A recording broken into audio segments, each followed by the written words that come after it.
Waxaa laga yaabaa in su'aalaha ugu badan ee dhagahaaga ku soo noqnoqda in ay yihiin ma cudur kale oo safmara ayaa dunida ku soo wajahan kadib dhibaatooyinkii lagala kulmay cudurkii safmarka ahaa ee COVID-19 kaasi oo nolosha aadanaha ciriiri geliyay.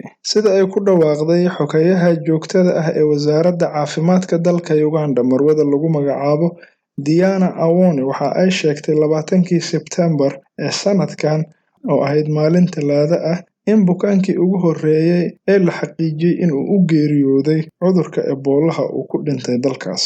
Cudurkani Ebola oo dhowr jeer oo hore Afrika ka dillaacay ayaa markii ugu dambeysay ee waddankaasi uu ka dillaacay waxay ahayd 2019, balse fayraska Ebola oo ilaa iyo 6 nuuc leh ayaa nuuca hadda keena waxa uu ka khatar badan yahay nuucii hore. Sida ay xeeldheerayaasha caafimaad sheegayaana, nooca hore uga dillaacay dalkaasi iyo Afrikaba waxa uu ahaa nooca loo yaqaano Zaire. Noocaasi oo si markii loo fiiriyo ka yara khatar yar nooca hadda ka dillaacay Uganda. Muxuu yahay ayaad isweydiin kartaa nooca hadda ka dillaacay Uganda? Nooca hadda ka dillaacay Uganda waxaa loo yaqaanaa Sudan variant. Noocani waxa uu uga gedisan yahay saddexda nooc ee uu weli inta la og yahay keenay cudurro safmara. Sida aan hore u sheegnay, horta cudur dhaliyaha amaba fayruska cudurkan keenahi waa 6 nooc, laakiin 3 ka mid ah ayaa horey loo arkay inay keeni karaan cudurro safmar ah. 6daasi mid ka mid ah ayaa hore dhowr jeer uga dillaacay wadamo Afrika ku yaala, waxaana ugu muhiimsanaa nooca loo yaqaano Zaire. Zaire markii uu dillaacay waxaa loo helay nooc tallaala oo la arkay in uu qofkii qaata tallaalkaasi uu iska caabin karo cudurka, calaamadihiisana ay yaraanayaan. Balse noocani hadda ka dillaacay Uganda ee loo yaqaano Sudan variant waxa uu uga gedisan yahay nooca kaleeto in aanan la hubin in tallaalka uu 100% ka adag yahay. Ilaa iyo hadda inta ay wasaaradda caafimaadka iyo sidoo kaleeto hay-adda caafimaadka adduunka ee WHO ay sheegeen, waxaa dalkaasi Uganda cudurkani ugu dhintay oo laga shakisan yahay inay cudurkan u dhinteen ilaa iyo 6 ruux, halka 8 kalena lala tacaalayo oo goobo gaar ah lagu baxnaaninayo.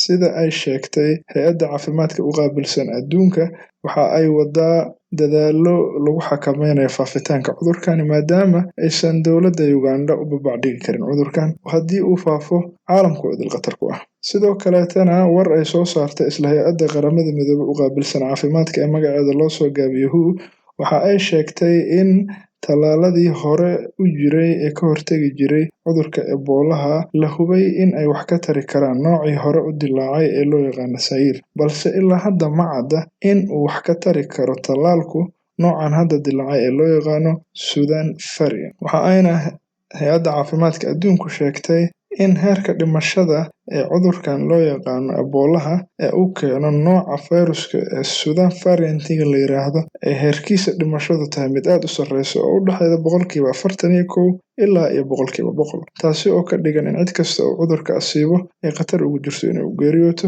dadka ka kacana ay aad u yar yihiin. Haddaba si aad cudurkani uga gaashaamato haddii aad ku nooshahay Uganda ama aad u safrayso, waa in aad ka taxadartaa isla mar ahaantaana mar waliba aad ku dadaashaa in aad gacmaha iska mayrto, isla mar ahaantaana aad iska ilaaliso meelaha lagu badan yahay ee saxmadda leh ee sida sahlan qof aanan ishubin inuu cudurku asiibay, calaamado badanna aysan weli kasoo muuqan laga yaabo inuu ku gudbiyo. Inta ilaa iyo hadda laga warhayo, wasaaradda caafimaadka ee Soomaaliya war ay soo saartay waxa ay ku sheegtay inay dhowaan bilaabi doonaan baaritaano lagu sameynayo dadka aadaya iyo kuwa ka imaanaya Uganda, maadaama dad badan oo Soomaaliyed halkaasi ay ku nool yihiin. Muuqaalkeena aan uga hadlayna cudurka Ebola ee ka dillaacay Uganda intaas ayuu noogu egyahay. Wixii gadaal ka soo kordhana muuqaalo kale ayaan ka sameyn doonaa. Mahadsanidin.